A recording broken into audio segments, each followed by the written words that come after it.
What's up, peers, and welcome to Bitcoin to the Max here on the World Crypto Network. And we continue a little reading session of a fantastic book by Friedrich A. Hayek, written in the 1990s.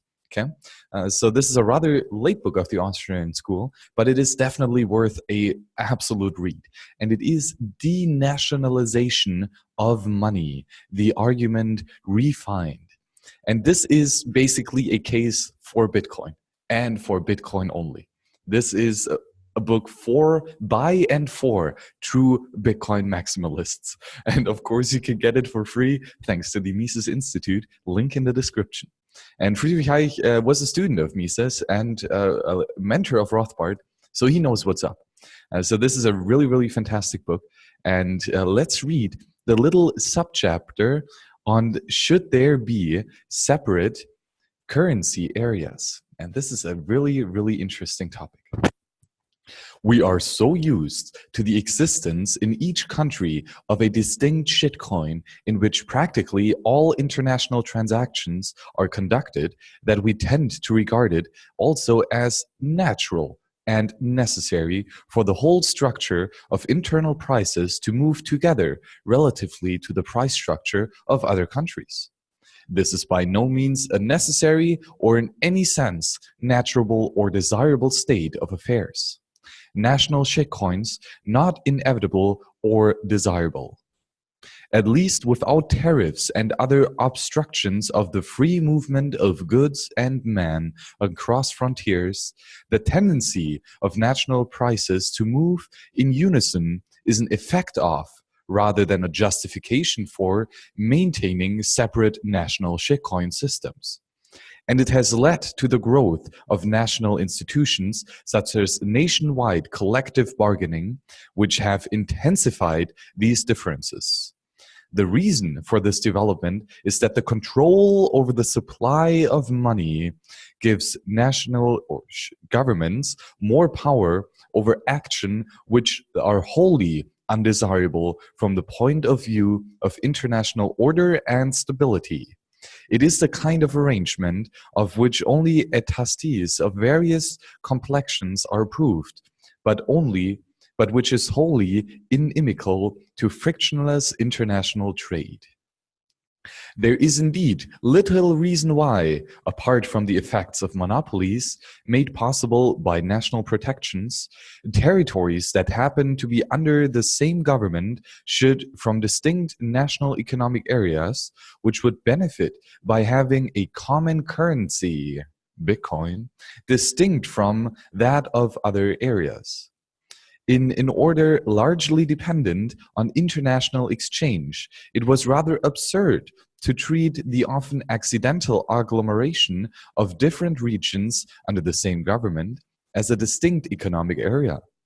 The recognition of this truth has, however, only recently led the few economists to ask what would be desirable currency areas, a question they found rather difficult to answer.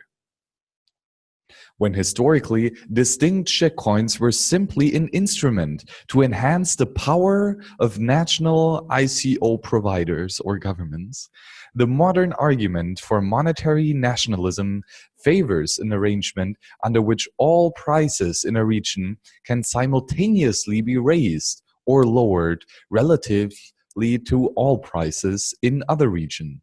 This is regarded as an advantage because it avoids the necessity to lower a group of particular prices, especially wages, when foreign demand for the products concerned has fallen and shifted to some other national region. But it is a political makeshift. In practice, it means that instead of lowering the few prices immediately affected, a very much larger number of prices will still be raised to restore international equilibrium after the international prices of the local currency has been reduced.